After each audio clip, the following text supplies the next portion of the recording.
Hello everybody, welcome back to Shoestring Shed. We're going to talk about Phyllis today because Phyllis's cylinder head and barrel are here because, as you know, she broke down a couple of weeks ago, and we will discuss why further on in the video. But first, I think I'd better tidy up my crab. Well, that's a lot better. Alan would be proud. Lovely. It's not perfect, but it'll do. At least I've got a bit of space to work. Right then. I suppose we're prepared to do an intro. We've not had a singing intro for a while, so let's have a singing intro. Come listen to a scooter called Phyllis. Jimmy missed a gear and Phyllis got illis. Pulled to the side and then she wouldn't start, so we did the right thing and tore her apart. Not bad for off the bat, I suppose. If anybody recognises the tune, it's the Beverly Hillbillies. It used to be one of my favourite shows growing up. Yes. Anyway, today's beverage, coffee in my Wamoto mug. Right. Yep. This is Phyllis's cylinder head. New valves installed. I've just given it a quick wire wheel just to get all the situation off, but it all went back pretty much all right. I did have a bit of a struggle. Got new valves. Bit of a struggle with the getting the collets on. Little bastards. But anyway, did it in the end. I managed to do one with just hand pressure and get the collets in. They are little bastards. Little sods. So anyway, what I'm going to do, this is obviously now the cylinder head with two new valves. Intake and exhaust. And it amazes me that this little scooter can shove me up the road at speeds up to 65-70 miles an hour, or mainly about 50, with a combustion chamber which is only that big. Because that tiny little area and about a millimetre of gasket is the combustion chamber for this scoot. Because when the piston's at top dead centre, it's right at the top of the barrel, right at the top. The piston's slightly shaped. I'm going to do that again. Shaped. And there are two little cutouts in the piston for the valves. Now, this amazes me that this tiny little combustion chamber, tiny mate, is where all the magic happens. And obviously, it's the 4-stroke cycle: suck, squeeze, bang, blow, or a good night out in Grimsby. Anyway, so what happens is, as the piston's coming down, the intake valve will open. The charge of fuel will be let in to this tiny area. But that's not true, because the piston's down. So at the bottom of the stroke, all that area from the bottom, from the piston right up into here, is all now full of fuel air mixture. And that's, well, how can I put it? It's a liquid. It's a mist. It's a liquid. It's sort of atomised and it isn't, And then what happens when the crank goes around again and the piston goes up again? We get the squeeze. Now, during the squeeze, both valves are shut. It's known as the compression stroke. Pretty much at the top of the compression stroke, or near the top of it, it'll spark. This is a wasted spark engine, it sparks all the time. But towards the top of the stroke, when everything's really compressed and it's hot, it goes sparky, bang, bang, and the action of the explosion forces the piston back down again. And then when it comes back up again, it chucks it out the exhaust. So it's basically, it sucks, squeezes, bangs, blows. Basically, the exhaust valve is always smaller because you're then exiting a gas. and gas will flow better. But that's a rough thing. Right, here we see the spark plug, and you see the orientation of the electrode. You can actually index these towards the inlet. So as the combustion charge comes in, the sort of spark face is pointing towards it. A lot of people tune race engines like that. To be honest, on something like this, it really doesn't matter. But I've known people index their plugs. You know, it does make a very, very slight difference. If you're building a race engine or something like that, you would index your plugs in. So if you hear of anybody indexing a plug, that's what it is. So yes, so these are the lovely new valves. What I'm going to do now is put up a picture of the old valves, and you can probably see the old valves hanging around there on the shop little shelf of sacrifices. But this is a picture of the old valve, and you can see that the exhaust valve is, you know, dirty, but there's a very clean bit on it, on the edge. You can see it, and that, funnily enough, is where it kissed the piston.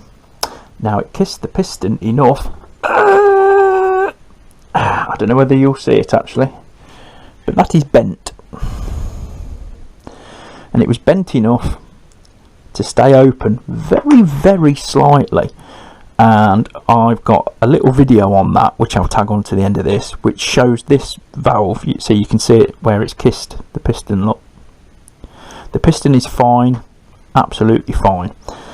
But I'll show you basically what happened, to sort the compression when this old valve was in. There's a little clip coming up now. So I'm just going to pour a little bit of panel wipe, nice and thin, inside, and as we can see, it pisses off almost immediately straight down the exhaust port, which is why we had low compression. We have a tweaked valve. Bugger. But on the good side, I've got bloody panel wipe dropping all over it. You'll have to excuse the mess, but I am hilariously unorganised at the moment, which is the way of geniuses. I have a new valve, so I will just slip that in, and I'm going to put some fluid in it and see how long it retains the fluid. If it retains the fluid, or at least the majority of it overnight, we know that the seat's good, and it will need absolutely minimum grinding in. I've got to get the old stud off because I've got some new studs and shiny stud nuts, shiny shininess. Yes, I've not been doing a lot because I've had COVID, and it felt like somebody had, even after I was clear, I tested clear the other day, it still feels like somebody had parked a Plaxton's Paramount full of hen night piss artists on my chest. So I opted to have the rest of the week off, and not been doing a lot, just tinkering about.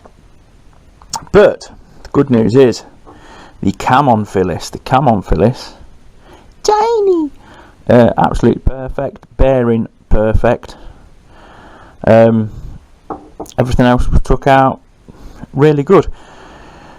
So yes, so I've took the spring off this valve, and yes, the collets went ping because the valve compression tool slipped. Anyway, fortunately the collets ended up inside the casting, so they were easy enough to get. But anyway, yeah, so that's where we are now. So I'm going to have a little play.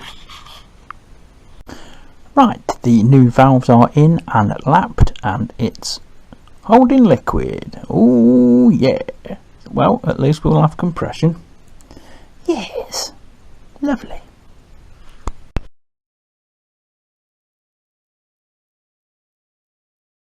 So there you go. It wasn't keeping fluid in, which is why we had compression, but very low compression. You need compression, spark and fuel, basically. If any of those are lacking, you either get piss poor running or no running at all. So in this case, it tweak the valve. Now obviously I went from third gear full chat into second gear full chat. So entirely my own fault. Good. And what it does is that the valve will sort of get a little bit of extra momentum. So even though the spring is there to pull it back into the seat, if you've gone a bit doolally, it can actually bounce off the cam. It can go a little bit further, kiss the piston, it can come out of time a little bit and all that lot. It can do any of those things. I mean, it can even do it so hard as to break the head of this off, and then you've got the head of the valve rattling around in there, and it causes all sorts of shittery because it'll knacker your bore up, and probably knacker your piston up. I was very, very, very, very, very, very, very lucky, but it's also testament to how tough these little engines are. This is a generic 125 air-cooled engine, which is used in, this is no understatement, millions of bikes around the world. Each manufacturer has their own slightly different version of this engine, but they must all be made in the same factory with very slight differences. I've used Honda Innova valves, but the Honda Innova rocker arms are different to this. They are slightly different, they operate in a different way. What I've got to do now before refitting it, I wrote shed on the top, is just set the valve clearances. They're the same either side, so that's nice and easy. You can buy a special tool, but literally you can just hold that with pliers and nip up the 10mm. Nothing on this is gorillaed up. Now a lot of bolts, when I took this apart, even when I undid the valve, a lot of them were just, they were way too tight. It's had some gorilla operating it in the past. And we managed to get the exhaust studs off, and so I fitted new exhaust studs and new nuts, so that is good. So this is the valve that went wrong. I'm not going to bother painting it or anything like that. Maybe down the line I will. I'll take it all off again, sandblast it and get it painted. The goal now is to get it refitted, get Phyllis working again. So that's about where we're at. I've done nothing to nibble on. It's a bit of a dull day today, showery day today. I've had the week off. I was still ill with the COVID earlier in the week. I'm all clear now, but I've been really bad with it. I just think if I turn this valve, you can actually see the bend in it. Look, yes, disgusting. So when I next get up Steve's, cylinder back on, valve head back on. Now what you've got to make sure is that any time you move that engine, you've got to keep the cam chain taut. So we've got to double check that that's not come off the sprocket that's still inside the engine, the crank sprocket. If it has, it's just a case of taking the side cover off, putting the chain back on the sprocket, and then we set the engine to top dead centre. So basically I'll put the barrel on, set the engine to top dead centre, put the valve head on, and then we put the sprocket on. And the sprocket, there's a mark on the sprocket that lines up with this mark that you can see there, and there'll also be a mark that's straight across, I think, and then that's your timing basically set. Now if you get it wrong, you're only 180 degrees out, you weren't on the compression stroke. So all you have to do is turn the engine over again and redo it. It's easy, it's very easy. It sounds more complicated than what it is.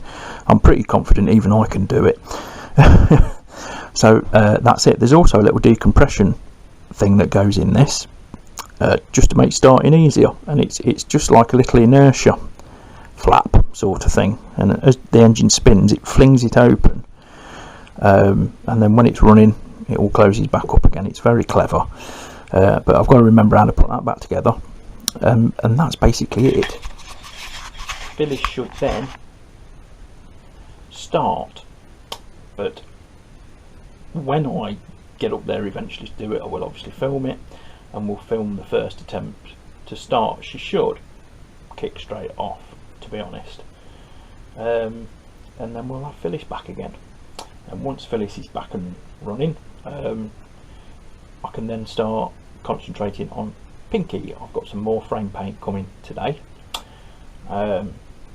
get on with that, and then I think I'm going to have the engine blasted, because there is no way I'm sitting there for hours and hours and hours and hours and hours with a wire wheel trying to get the alloy corrosion off and the old paint and stuff like that, when it can be done in 10 minutes blasting it. So I'm going to treat Pinky to that for Cat's birthday. I'll treat having the engine blasted, because then we've got a good clean base to start with for painting and reassembly. We've still got to get the stud off the valve head, and then give that a good clean through, and then we're done. So it's now Saturday, so enjoy the rest of your weekend. Don't forget Mother's Day tomorrow, just in case you forgot. And then so that's it, that's your catch up. Thank you again to Patreon support, Carl. I haven't checked my Patreon, so if there is any more than Carl, I will give you a shout out. Thank you, Carl. Very, very kind of you. Really do appreciate it. I'm humbled. So anyway, shall we end on a bit of Alan? Shall we? Yeah. And here we have the cam. The bearing rotates lovely. I'm really happy about it. It's absolutely wonderful. Do you know, one day he's going to sue me. Well, this was fortuitous. I have just been out with my uncle to the local hardware, and I've treated myself to some very small needle nose pliers, because I haven't got a small set of needle nose pliers, and I've always wanted a set of crow's foot spanners. So I bought those too. More tools that I don't know how to use. Anyway, this has just arrived in the post from Wemoto, 24-hour, a full gasket set for the Scoot. Now it does say on it that it's obviously for a Honda Innova, same engine. So if you're struggling to look for parts for a Suzuki Address 125, look for Honda Innova, and you're good to go basically. But we've got new head gasket, base gasket, side cover gaskets, which is handy because I think I might have to reset the cam chain. I'm going to do that again. Ready? Cam chain, chain tensioner gasket, exhaust gasket, which will go in, and I'll use the tensioner gasket as well. There's new valve guides, all the O-rings you need as well. I'm not going to bother putting new valve guides in because they're good enough. The ones that are in are good enough. But if I do rebuild the engine or put a big bore in it, I never said that, I've got the gaskets, so I'm good. Now, I've bought full gasket sets for inline 4s and stuff before, which, to be honest, alright, they're a little bit bigger, but they can be 100, 140 odd quid. A head gasket on an inline 4 for a genuine one can be 80, 90, 100 quid. Guess what this was? A full gasket set with delivery.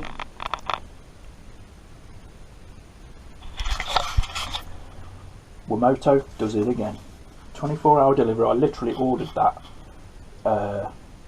yesterday, and it's here today. So brilliant. If all the years I've used Wemoto, and I've used Wemoto when they were a mail order company and I was on L plates, I've only ever had one order that was wrong, and that was a sprocket for an Aprilia Falco. So yeah, so that's coming. So I shall be fitting the new exhaust gasket. I shall be fitting the new chain tensioner gasket, and that's pretty much all I need. When I take the engine bit, look at that powerhouse, that 125cc of power. Yes, I learned something completely. Right, this is a 9 horsepower engine, although to be fair, all of them died the other day.